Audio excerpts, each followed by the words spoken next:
whoa, season 5. I forgot about that. Yeah, we're back, and it's season 5, and it's the first episode. My gosh, we get another recap. That's cool. Yes, but we also have a few things going on that pre-show Kaylee and I wanted to kind of just address and then laugh about whenever the moment comes. Kaylee, you said something we were talking about. Cultural misappropriation versus cultural appreciation. Cultural appropriation in general. Appropriation, thank you. Yeah, versus cultural appreciation. Which Shawn doesn't know the distinction between the two. And we should go over that briefly. Yeah, the way you said it whenever we were talking, I was like, that was kind of a perfect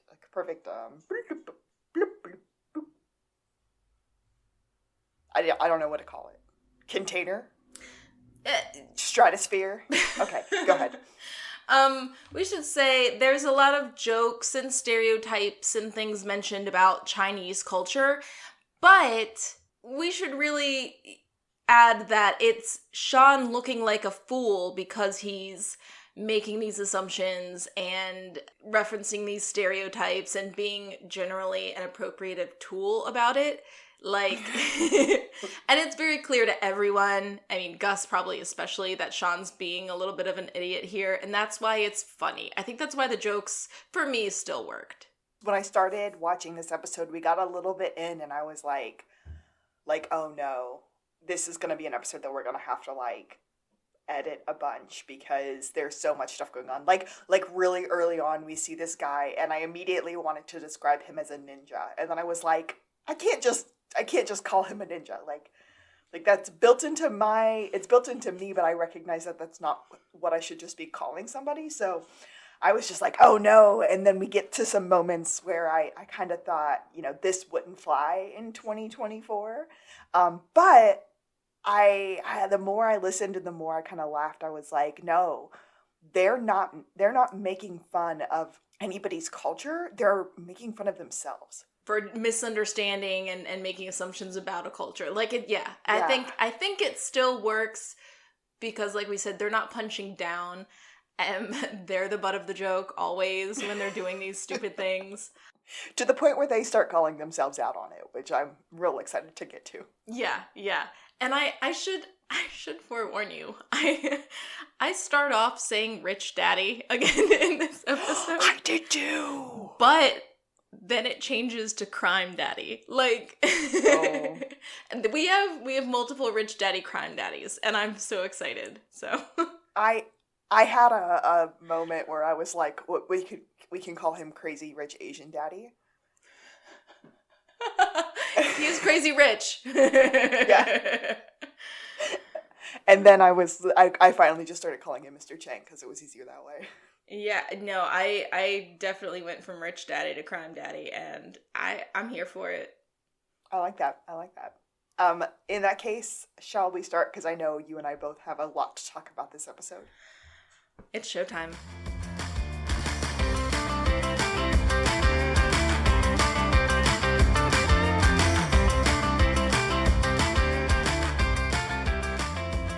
This is To the Blueberry! I am Alexis, and I'm a real life Gus. I'm Kaylee, and I'm a real life Shawn. Together, we make up a real life best friend duo who decided to start a rewatch podcast of our favorite show, Psych.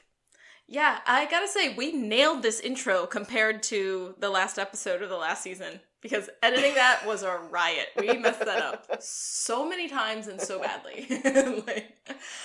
I have really been enjoying, re-listening to some of our old episodes lately, and I'm just like, oh, we're so cute. I know. Every time I'm listening, because I have to, make sure I did the editing right. I'm just like, we're hilarious and so cute.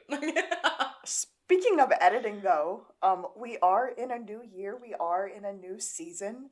If there's anyone out there who's looking for a side hustle and wants to edit a non-professional podcast, I think Kaylee and I could probably work it into our budget. to have somebody else besides us do this. And also, if you think that we were completely wrong about our read on how these jokes still stand up to time in this episode, please email us at totheblueberrypodcast@gmail.com. Season 5, Episode 1, Romeo and Juliet and Juliet. Okay, so I love so many things about this episode, but we do start with our recap of the last season finale, the Yen episode. And most importantly to this episode, it's going to be Juliet's trauma from the last episode because she was abducted and there was an attempted murder. And also Henry taking a new job at the SBPD. So these will be things that are recurring here. Those are the two most important, or those are the two things that I listed as part of my recap as well. So I feel you can. It is 1990. We are in our episode beginning flashback. And Gus, little baby Gus and little baby Shawn are like cowering from some bullies. It's 3-on-2. These boys are huge. I paused it and one of them looks 40. Sorry to this man, but he looks 40. And I just wrote bullies versus Shawn and Gus, and Shawn says, "You guys better watch out because Gus knows karate." I've only taken 2 lessons. And it's not karate, it's wushu. Shawn's like, that's 2 more than the boys have taken. Yeah, he's like, come on, man. My dad wouldn't even let me take karate. You gotta do this. We don't get any more from that scene, but I like to imagine that the boys got their butts whooped. Well, we hear little baby Gus whimper, and then the bullies are making these knuckle-cracking stances, and then that scene ends. But I bet they got whooped, and I just gotta say, I don't love that for them. I don't like that. Really? I don't like that culture. Little boys getting beat up by bigger boys. I hear that. I guess in my brain, okay, whenever they finally start making the Shawn and Gus Younger Years series that you and I have talked about before, if they do remake this scene, I would love to see it like be the knuckle cracks, like we're ready to go, and then Shawn pulls out one of his, like, I'm gonna talk my way out of this, like he does in real life now. Oh, okay. I thought that would be very clever. That would be very clever. I think about that very often. And while he's distracting them with nonsense, Gus has flagged down an adult, and the whole thing just gets put to rest. Like, which would be, like, par for both of them. Well, then we jump to the present here in our episode, and we're at the psych office, and the boys are fighting each other over who's going to have to fire the assistant that they apparently hired. Gus said that Shawn should fire him because Shawn was the one who wanted an assistant. But he wanted a girl. Gus said, well, no one else would take the job, so this is where we're at. Good cop, bad cop. Yeah, Shawn wants good cop, bad cop, and Gus is like, well, who's bad cop? You, obviously. You're the unscrupulous, penny-pinching boss with a chip on his shoulder and mommy issues. I'm the nurturing confidant type who's like, dude, Gus is a jerk, but I've got your back. Together we'll take that sucker down. Gus is like, nope, hard no. They do end up firing their assistant, who we find out in this scene's name is Ken. And we'll meet Ken more throughout the episode. Oh, yeah. And they're like, sorry, dude, business is a lot slower than we expected. And Ken's like, you hired me 4 days ago? Worked slow. Slower than we expected. Yeah, Shawn thought it would be booming by now because his dad got a new job at the SBPD and he thought they would reap a benefit from that. And Gus is like, yeah, he assumed. I called this from a mile away. Because it's the exact opposite. I hate to do it, but I do think it's important for us to slide in here that Ken happens to be of Asian descent. Oh, yeah, that is important to the story. If you don't watch the episode and you just listen to our podcast, most of everything else that happens is not going to make any sense if you don't know that, so I'm going to say it. Before we move on to the Santa Barbara Police Department, where Juliet is not at her desk. Yeah, and her nameplate's upside down. Henry, however, is at a desk, and he hates it there. He's also messing with it. At a desk directly across from Lassiter. Yeah, he's messing with the desk alignment, and then Lassiter walks up, and he's suspicious that his desk has been moved. And then he's like, wait a second, Henry, remind me. Who are you in charge of again? Not me. Yeah, he makes that very clear. He just needs to clear the air on that. Henry's only going to be in the office 2 to 3 days a week. They're still hammering that out. Lassiter's happy not to have a Henry boss. All is well. Back at the psych office, same firing trying to happen. Yeah, still firing Ken. Shawn is trying to tell Ken that, like, things will get better. There's always going to be more crime. There's just a periodic shortage occurring right this moment. And it kind of ends with a moment of like, well, what have we learned? And Gus says, crime will always trend upwards and real estate is a sound long-term investment. But mostly crime will pick up. That's a guarantee. And they're still firing Ken. Then we jump to the Chinatown Festival. And I just wrote, I want to go to there. So did we verify, A, that there is actually a Chinatown in Santa Barbara, and B, that there is actually a festival? Did not. Okay, I didn't either. But sometimes I feel like, not sometimes, I often feel like the show makes stuff up a little bit. Oh, for sure. So I'm like, I wonder if this is a real thing. If you leave summer in Santa Barbara and go to Whistler, Canada, it's suddenly ski season somehow. There's a historic section where there was a Chinatown in Japantown, but bad things after World War II. Oh. Can of worms. Okay. So yes, we do believe at this point that the writers made this up. Again, if you happen to know that that is incorrect, reach out to us. We'd love to hear from you. totheblueberrypodcast@gmail.com. At the festival, somebody stops and asks this man for a picture of him and his family, and he calls him Mr. Chang. And then that's kind of when we get the update that it's a festival, and we see this guy come in. He's kind of sneaky, and he flips in like all parkour style. I call him and lands in the flippy hoodie guy. Nice. I call him this a lot. So this very obviously rich family has their bodyguards and a very pretty daughter wearing a shiny silver jacket. And they walk through this gate. And as they walk through this gate... Pineapple. Oh, right. I skipped that. Yep. There's a little woven pineapple decoration when the scene cuts to like a new shot of the other side of this gate when they're walking through, and it's like this woven pineapple decoration hanging there right by the camera lens. Yeah, it's very pretty. And then Flippy Hoodie Guy enters. He's like looking around all creepy like and starts following the family. The very pretty daughter girl, who we later find out is named Becky, is kind of falling behind from her family. So my captions said Becky's name is spelled Bekki. Yep, that's what mine said. Okay. All right. I just thought that was a fun way to spell Becky. But yeah, they're being stalked. Becky in the silver jacket. She turns around suddenly when Flippy Hoodie Guy grabs her shoulder or arm, and she gasps, and then she gone.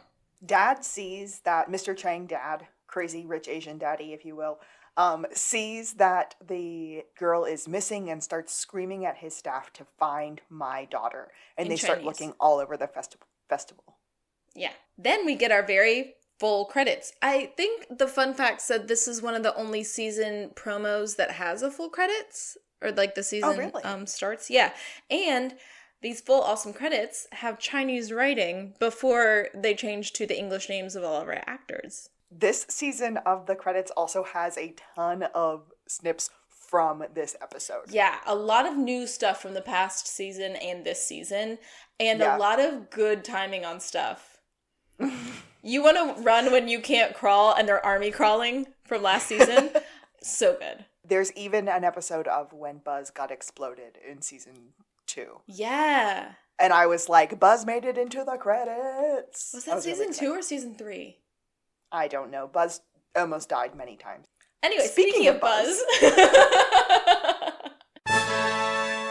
We head to the Santa Barbara Police Department. Shawn and Gus walk in, and Buzz is all like, yeah, Juliet's not back yet. Sad faces all around. And then we cut to Chief talking to Rich Daddy. She's like, just let our people do our work, and when we get the ransom call, we'll figure out the next move accordingly. Shawn comes in, introduces himself as the psychic, and this is my partner, Jonathan Jacob Jingley Smith. Are you saying that his name is John Jacob Jingleheimer Schmidt? We used to share the name, but I changed my name because all of the people shouting when I went out. Chief says, I didn't recall calling you, Mr. Spencer. This case called me. Collect, says Gus. Shawn thinks that's weird because he has Twitter and usually the cases tweet him. which now would be X him? No, nobody's using X. That's failed. Stop trying to make X happen. It's not gonna happen. In comes Henry, and Henry was like, "Oh, Chief, I didn't realize you hired them for the case." Yeah, Shawn's like, kidnapping is my thing. This case needs me. We do the it called me joke again. Gus again says, collect. And then Chief Vick says, "Hey, you're the one in charge of consultants. What do you want to do, Henry?" Hard no from Henry. Hard no. Shawn calls Henry to an aside and is like, "Listen, what is going on?" Yeah, he says that he's getting, like, it's a freeze out. It's obvious, like, why would Henry leave him off cases? He's had so many opportunities already to hire them. And Henry's like, things are going to change. You've burned bridges here. Have you ever heard of the phrase person non grata? Persona non grata, yeah. He's Persona like, non grata. He's Why are we implying talking that about food? that it's Shawn's fault that he did something wrong enough. And Shawn's like, excuse you, my results speak for themselves. You just hold me to a different standard.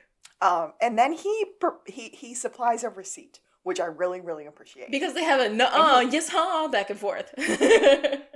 He says, "Well, then why did you bury my eggs 5 feet deep For Easter. at Easter time?" It's a crime that I wanted to challenge you. It's like, you put them 5 feet deep. Yeah, but it was under loose dirt. Yeah, with a camouflage tarp that was covered in bricks and broken glass. That was the giveaway. Shawn's like, excuse you, I was 8 years old. Like, as Shawn is walking away, Henry screams, "There's still 2 eggs you haven't found." Shawn reasonably says, you are sick. Because that is deranged. Did Madeline not know about this? Like, this is something she socked away and was like, this will be part of the reason I divorce you later. Like, that's unhinged, Henry. Shawn and Gus have a walk and talk. Shawn's like, "All right, here's the plan. 1, we need to get Henry fired. And 2, we're on the case." And then we're with Buzz again. And Shawn is like, so are we finished with Rich Daughter's apartment? And Buzz is like, yeah, they just finished up today. Are you on the case now? Shawn's like, define hired. They do get the address and they head to the apartment. And Shawn starts looking around and is like, this is not a standard kidnapping. Gus the apartment is like, is way too clean. Yeah. All of the clothes are brand new. Gus thinks maybe she's It's just like, a very organized person. Like, maybe that's just her personality. And then Shawn psychs out on this, like, what I thought at first was a loose drawer, but it was actually just like a decorative piece on a desk. That wasn't a drawer at all. But it is, though. It's just a secret drawer because there's a compartment that you open to find the lever that opens the drawer. It's, okay, the first thing that popped in my head was like a Chinese puzzle box. But a lot of old Victorian things sort of stole this idea, and like they would have hidden compartments in like big drawing room desks. Yep. It was super national treasure for me. Yeah. Oh, yeah. So we open it and we find something. It is a coin. And it's like in its own little glass case. It's very like well displayed. My notes just say taking it to Popo, not working case. Oh. I don't know what those mean. Gus says, please tell me we're taking this to police. And Gus is like, yup, just not the ones on this case. They take it to City Hall, where Juliet is on temporary reassignment. She has a very sad fake nameplate. Can I just say that? She does. But besides her nameplate, there's like a Plaque? What are these things? A plaque with all of the names of the special people that work at City Hall. And the fun fact is that all of the names on that plaque are actually crew members who worked on this episode. We plop the coin case down on the desk and she states unequivocally that she is not interested. So she doesn't want this. He needs to show that to Lassiter. And he goes, but I want you for this. She kind of finally gives in and she's like, it's an old Hong Kong 50-cent piece. Shawn says what dynasty? 1978. So not a dynasty. The boys are happy. They think maybe that they've swung Juliet a little bit to be excited about the case because as they walk away, she screams, one more thing. It's counterfeit. They're walking and talking through City Hall, and Gus is like, so we've got a super smart girl with a secret hiding place for fake money. And here's... In comes Lassiter. He is, quote-unquote, there to see the mayor. You know neither one of us believe you, right? He's obviously there to see Juliet. And then we get a whole, like, celebrities aren't actually dead moment where we talk about Michael Jackson, Lisa Marie, and Elvis. Yeah, so what happens is Lassiter doesn't care what they believe because Shawn says we don't believe them. Then Shawn says, oh, don't say that in front of Gus because he'll start talking about how Michael Jackson is still alive. And Gus is like, what are you talking about? Of course, he learned everything he needed from Lisa Marie. And then we get a, oh yeah, because Elvis didn't actually die. And Gus is like, I told you, he died 2 years ago. He was working, and I forget where he was working. I didn't write this down. Like a shoe store or something crazy? Yeah. So we get... Is there no end to your gullibility? Conspiracy theories abound, you guys. It makes me very worried for Gus in the times that we live in. Shawn fully refuses to engage, and then we go back to Jules' office area, and Lassiter has her surrounded by crime scene photos, like surveillance photos from the festival where Becky was snatched.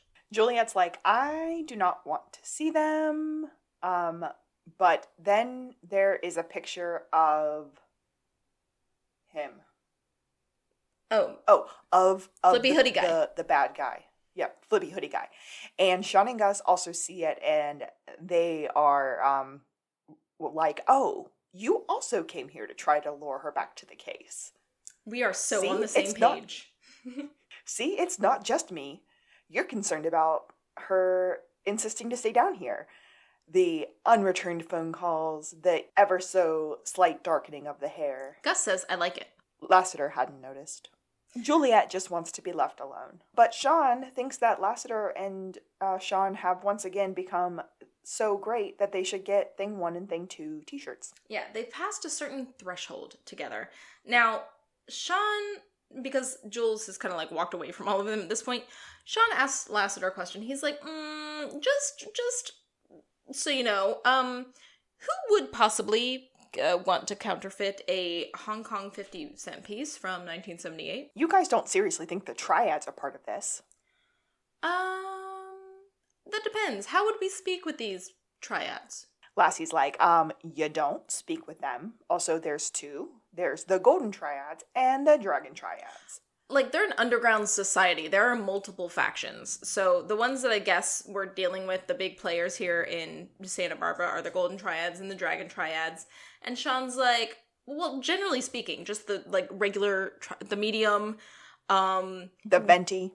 But Gus says, no, that's a large. So not the venti. But just both. Just how would we get in touch? Lassiter is like, stay away. They have been at war for years, and you guys do not want to get in the middle of it. No, they've actually been on the verge of war for years. For years, yes. Yeah, it's just a very tense powder keg of a situation that hasn't popped off. So, now we go back to Ken. It's Ken. He's Ken. I'm sorry. Ken is like, oh, are you guys here to pay me for my last day? We actually came because we need information. We will hire you back. Someday. Probably not soon. Yeah, think of it as an unpaid 2-year vacation of sorts. They start to ask about the counterfeit coins and the Chinese mafia, and we need you to explain the ending of Crouching Tiger, Hidden Dragon to us. Because I'm Asian? That's borderline racist, man. What? What are you talking about? Nuh-uh. And Gus concurs. It's a little bit racist, Shawn. It actually goes, racist? I hardly think so. Inappropriate? And Gus goes, yes. Insulting? Sure. Stereotyping? Sure. Not racist. Maybe a little racist. So, we also... to be even more racist, they ask if Ken is a triad. Or if he happens to know any triads, or where they could find some triads. There is a place where he knows the Golden Triads used to hang out, but only because his mom told him that he was never allowed to go there. So we end up at a place called Pub 340. But they're on a stakeout. And Gus is like, listen, we need some rules. because Shawn is calling out Gus first. He's like, all I'm saying, dude, is sometimes your jokes do not land. And Gus is like, oh, you want to put restrictions on me? That's cool. Let's talk about some rules I need established. Any cover story or fake ID must be run by me and approved 3 days in advance. In writing. Shawn is like, meh, meh, meh, and then actually agrees to it, which leads to some beautiful, funny lines. Probably the best improv we've seen. Like, finally, it's not just like Shawn being a goofus every time they meet a new person and doing intros. Like, center stage. I cannot wait. We'll get there. Yeah. So we enter the bar and we do our intros, and it's the very boring true intros. This is Gus. He's a pharmaceutical salesman who moonlights at a psychic detective agency called Psych. And they're warned off by the bartender, who's like, you guys are going to get yourselves killed. Like, you do understand that, right? But they see this guy and they're like, all right, we're going to follow him. And they end up following him for a really long time. Because he's super shifty. And then Gus is like, yeah, we need to get out of here. Nothing is happening. We're heading to this warehouse where nothing is happening. And then they see guys with guns. Shawn says, oh, I wish we had our ninja costumes. They have a whisper fight, and Gus still wants to leave, and Shawn still wants to approach the place, and they're fighting when all of a sudden there's a gun on them. Right after Shawn says, they won't even know we're here. Yeah, right after. So they get taken inside, and Shawn's like, don't worry, I'm going to talk my way out of this just like normal. You know like, how much I love Yao Ming. That's gotta count for something. Gus is like, just leave me out of this. They go into the office, and Shawn immediately starts with, this is just one big misunderstanding. He's talking to the back of a chair at this point. There's the back of somebody's head and his chair, and he's like, you know what? I don't know what's going on here. We didn't see anything. You got the wrong idea. The guy turns around, and it's our crazy rich Asian daddy, who from now on I'm calling Crime Daddy. He's Crime Daddy. It's Dad. It's Mr. Chang. And Mr. Chang remembers him. He was like, weren't you that weird psychic guy from the police? And Shawn's like, what would you know about this coin? And he shows him the coin that they found in Becky's apartment. He's like, we found this at your daughter's house, and I have the feeling that she's in with some really dangerous people. And Crime Daddy's like, I gave this to my daughter. It's a symbol of our past.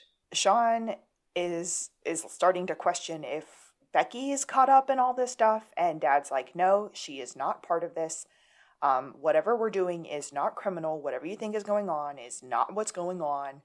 And Shawn psychs out on a picture of a dragon symbol in like a neon sign. Yeah, because there are guys who have been in this office sifting through photos this whole time. And Shawn's like, oh, my bad. This is just a bunch of buddies hanging out, taking long-range surveillance photos, carrying semi-automatic weapons. They get out of there alive. Good job. And we've got our little psychic moment. Right. Because Shawn said, I think you might know who took your daughter. And Crime Daddy says, I do not. And Shawn goes, and you wouldn't lie. You're the psychic. You tell me. At this point, they're dismissed, but I'm just like, yeah, Shawn, because you already know. So we go with Ken, and we're showing him Shawn's version of the dragon in the photo that he saw. And he has so many offensive questions. Ending with, dude, my parents run a Best Buy. You do realize that you've asked me to work more for you since I was fired, right? Yes, we do. Have you seen this dragon? Maybe on a wall? Maybe spray painted somewhere in Chinatown? Yeah, at some point, Shawn goes, what? And goes in for a fist bump, just soundly denied by Ken. And he's like, cool. So where did you maybe see this spray painted? On the side of a martial arts studio. Like, it takes everything in Ken to get those words out, because he hates that Shawn is just going to be so pumped about it. Like. They head back to City Hall once again. To show Juliet the dragon, and she's like, why is there orange chicken sauce all over this? They got some Panda Express on the way over. Yeah, this whole dragon thing has me really craving Panda Express. She points out that they are the dragon triads, and they are the sworn enemies of the golden triads.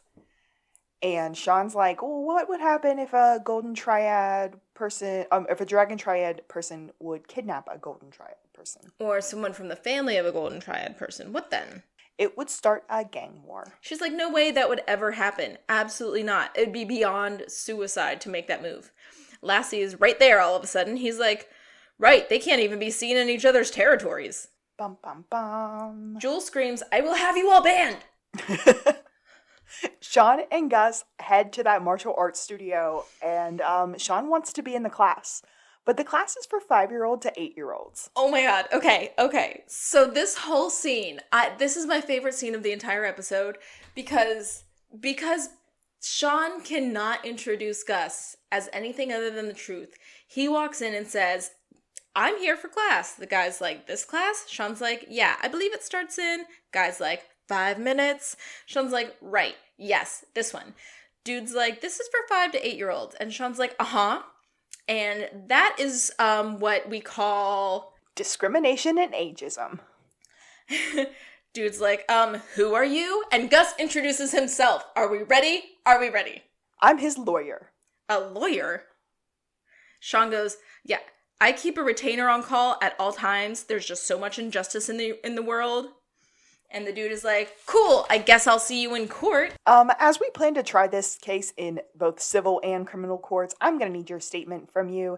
And to get the police down here, can I use your phone? Or is that only for white people? Nobody said white people. So, so he's like, luckily for that one, I had my hand recorder on. And by the way, I'm now disclosing that this conversation is being recorded. Guy's like, recorded? This is crazy. Gus is like, crazy? You want to know crazy? I sued over 300 businesses last year alone. I sued a hot dog cart and got everything but the wheels and the buns, which I won in the civil case 2 months later. Shawn calls for a sidebar at this point, and he's like, I think he gets the point. Gus is like, I can't help it. The words are coming out faster than I can think them. Bring it home. Now, if you don't mind, before I start snapping evidence photos, I'm parched. So would you mind telling me which of these fountains I'm allowed to use? That one. I mean... Oh my god, the doom whistle from Shawn. Like, this guy cannot stop stepping in it. So, cut to Shawn in the class. He's doing the 8-year-old hi-ya moves. Screaming hi-ya while doing it, and he looks over and he sees all of these guys with heavy guns that are looking at him like he's, I don't know, a 40-year-old in an 8-year-old class. I think we're supposed to believe he's a 30-year-old. Okay. But he needs to focus. Yes, the teacher tries to get him to focus. A little kid hits him. It's all good fun. Shawn admits in class that he was never allowed to take karate, and the guy's like, this is not karate. Because again, this is Chinese culture and we are learning the way of wushu. Shawn gets very, very into it and is feeling very, very empowered by it. He gets crazy eyes and he thinks he rules after one class. And also that the Dragon Triad office is probably upstairs in this building. But that's not really important. What's really important is he needs $300 for the initiation class. Oh yeah, you signed up for class? These are the bad guys, Shawn. Upstairs. They go back to City Hall, or we go back to City Hall, and we see Chief Vick has brought Juliet a whole lot of paperwork.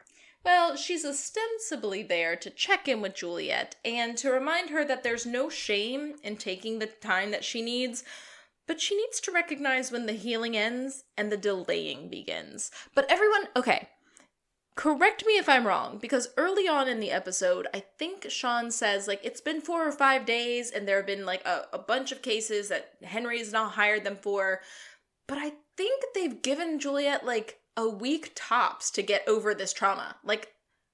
Oh, I thought it had been significantly more than that. But it's never explicitly said. Are we to understand that No. It's been the summer months, like at the summer break or something? So my assumption had been, because what Shawn said was that he had 5 chances, that Henry had 5 chances to give them cases. So my assumption had been that it had been 5 weeks because they work a case a week because they happen to be on a television show. Okay. That makes more sense. Because I was like, I'm sorry, is everyone under the impression that a week is enough time for someone to get over? Yeah. Okay. I like that so much better. Thank you. Well, now that she is at the city hall, she has a special assignment to work on, and it is the stoplight safety project, where she needs a deep analysis of all the stoplights and blah blah blah blah blah. And stop and signs. Buzz will be down here soon with the rest. Yeah, is 2 years enough? Because I'm gonna have Buzz bringing the rest down soon. Good luck, O'Hara. Busy work. We cut to the stakeout. The boys are watching, and Shawn is like, "This is why Henry never let me take karate. He knew I was too good. I was too dangerous." Gus is just sort of like, Hey, is that a hoodie flippy guy up on the roof there? We see the kidnapper like parkouring his way into the building via a second floor window that happens to be open. And Shawn's like, "Dude, I can do that too." Yeah, he says he's really gonna parkour his way up this building like Jackie Chan. And then he succeeds in flipping himself through a window, glass intact, and shattering everything, thus entering the building. Followed by, "We're in!"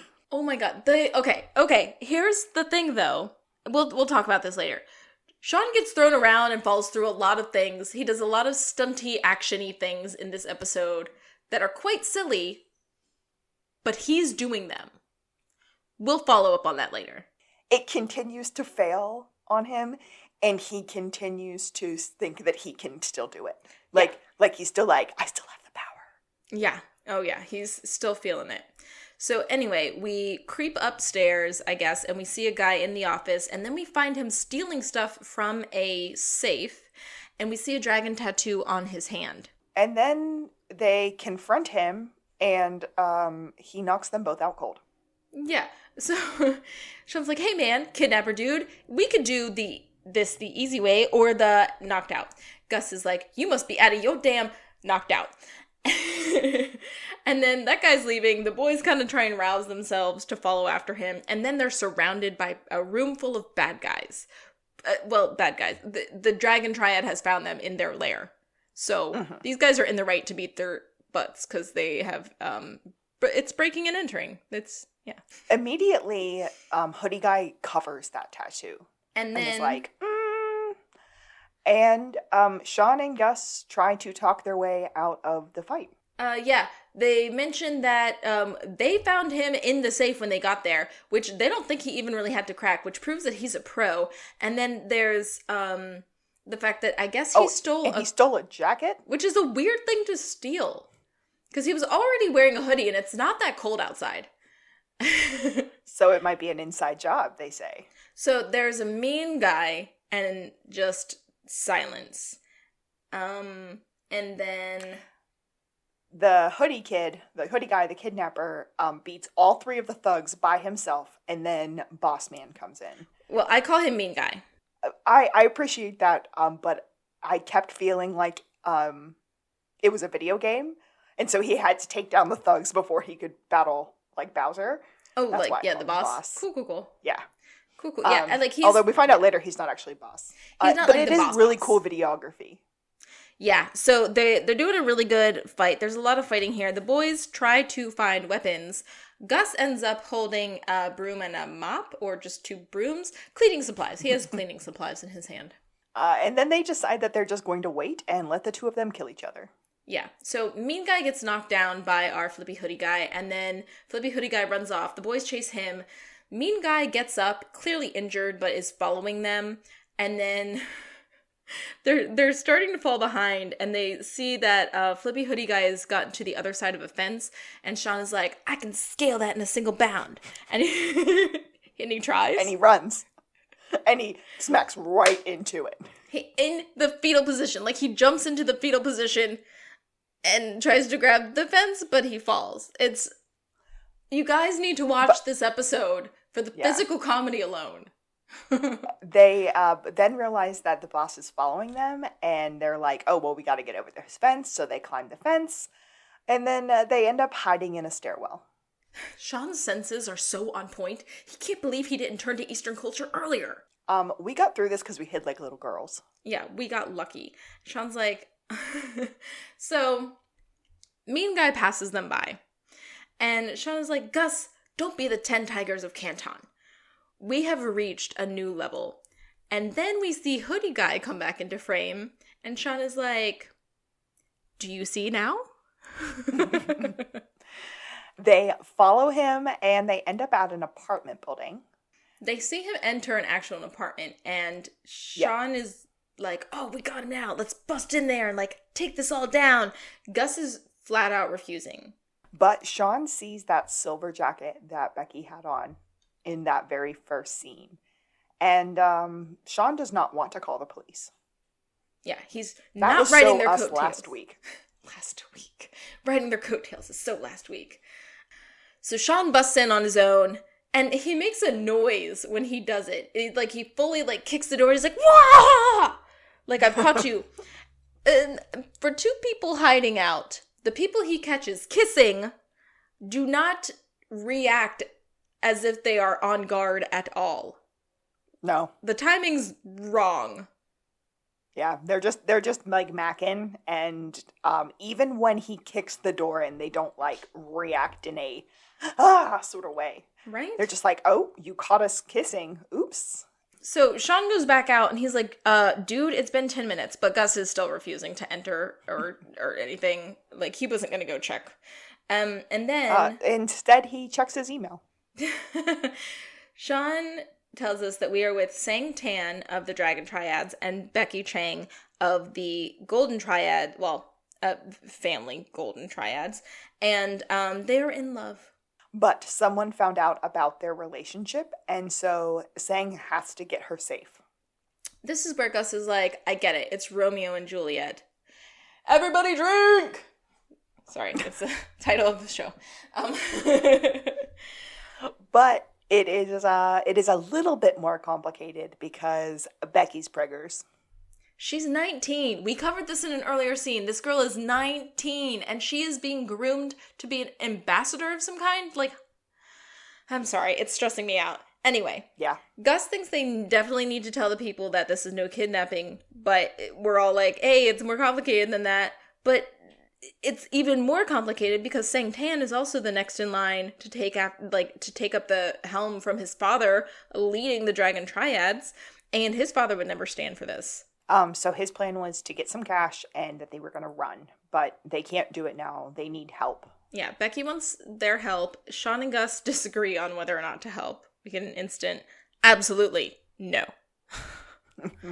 They go down to Chief Vick and they basically tell Chief Vick that she needs to stop investigating the kidnapping. Yeah, she's like, I'm sorry, what else would you like us to do? Cross our fingers and hope? Gus really wants to spill, and Shawn's just like, don't do that, Gus. Shawn is like, it may have been blurry a second ago, but now it is crystal clear. This was not a kidnapping. Henry comes in with a picture of Becky tied up and said, oh, well then what is this?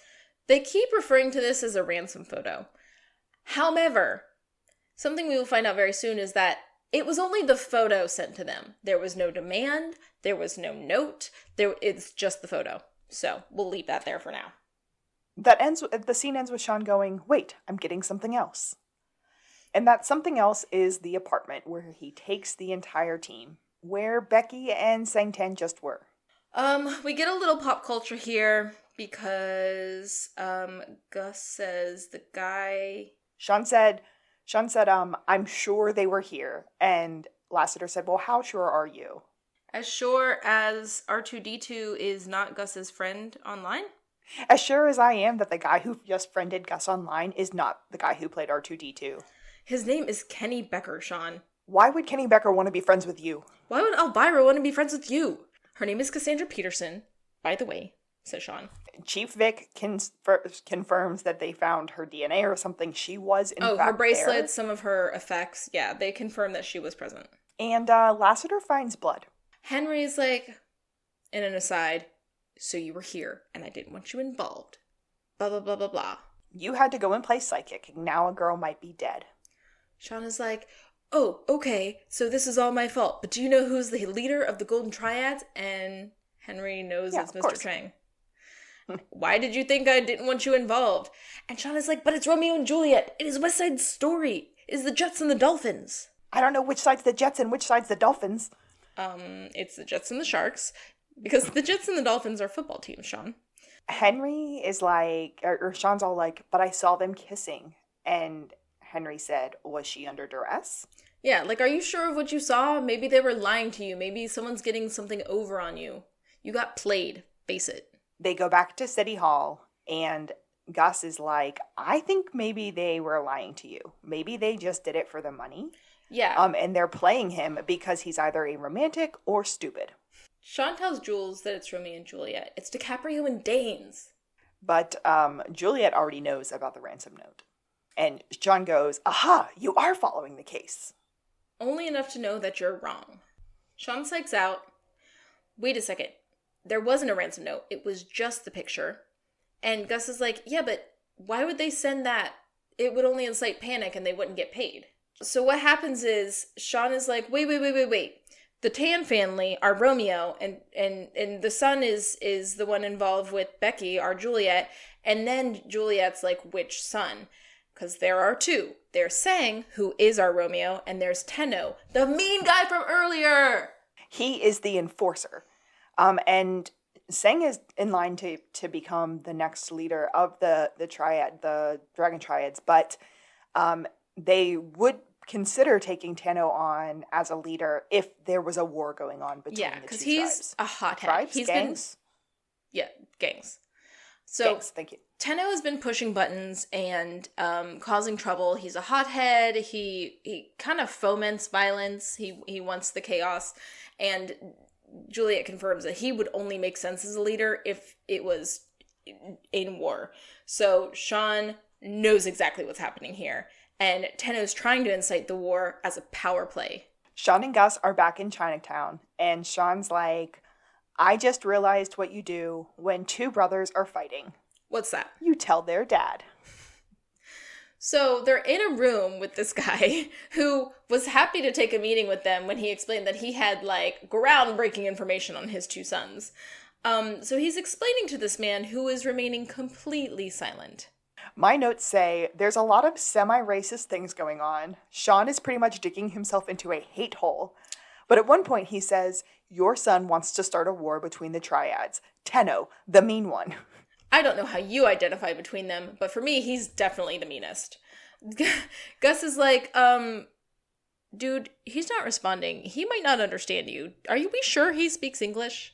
I already have plan B set into motion. Until then, we're just going to have to use the international form of communication. Not charades. Ugh. And then Shawn does really bad charades, but he continues to explain that Romeo and Juliet situation and the Prager situation and the Tenno situation. He also references Yao Ming, Ping Pong, General Chow's chicken, Chinese checkers, Chinese fire drills, David Bowie's China Girl, the naked version, and Wushu. I do want to say that he starts the charades by saying one word and starts snapping and then goes, West Side Story. That's, in no world is there one word that he's trying to make anyone guess. I don't know. So that's still not working, but that's okay because Shawn can hear Plan B right outside. It's Ken getting carried in by some gang members. Yeah, fully manhandled. Shawn thinks that Ken is there to translate for them. As soon as Ken sees Shawn, he yells, "Go suck yourselves!" Which is all they could get away with on cable television. But I feel you, Ken. I feel you. He goes, dude, I speak 9 words of Chinese, and 6 of those are numbers. And then this crime daddy is like, enough. Dad tells them that he heard everything that they said and that he cannot do anything about it because he has to keep the peace. If he was mixed up in anything to do with the kidnapped girl, the bloodshed would never stop. He can't be involved. Shawn goes, but we can. And he points at himself, at Ken, and at Gus. And Ken just starts stepping backwards. Ultimately to run away. Yeah, and Shawn tells Crime Daddy, like, we can stop this. We can stop your son from causing this war, but you have to give up his location. Like, you need to do that. They're in the Blueberry, and Shawn is finally calling the police. He's calling for backup, but he's calling Juliet, who tells him he needs to call Lassiter, and Shawn just says, nope. There's a nice moment, though, where Shawn goes, listen, Juliet, Yin came after me, too. I need you, or I go down alone. Well, with Gus. Or with Gus. You know what I mean. Like, he's trying to tell her, like, I was there, I remember, I was part of it, like, I still need you to be part of this team. And it's a good moment. Yeah. So, Shawn and Gus... music is very dramatic, and they're back at the dojo. Yeah, Shawn and Gus find Becky and Sang tied up at the dojo, and Becky's awake, and she's like, quick, he's just outside. Sang is fully knocked out, and Gus is, like, struggling to wake him up, and he's not stopping trying to wake him up. So, this is my favorite scene of the entire, the next scene is my favorite scene of the entire show, because of all the things that are about to happen, but I will go on. Shawn's like, dude, it doesn't matter if you can get him to wake up, I've got us covered. And Shawn is trying to start untying Becky at this point, but he stops to show Gus this pamphlet, which makes me incensed. It's time for the fight, because Boss Man is there, and Shawn's, in Shawn fashion, both thinks he can fight, but also talks his way out of it a little bit. And he goes, I figured it all out. Betrayal. You were so jealous. And jealousy. Yes. He's like, jealousy, betrayal. You saw a war as an opportunity for you to take the reins, and you blame your brother, and you'll get your war. And Tenno takes a fight stance after listening to more of this than I expected him to. Shawn does the Karate Kid move. The crow pose. Yeah. And he's like, if I execute this correctly, no man can defend it. And the very next shot is Shawn getting thrown through another window. This is another big reference because the song that plays over this fight sequence is the Weezer song. I can't think of the title right now. But there's a lot of fighting sequences very much like this in that music video. It's so perfect. The clout that Psych had.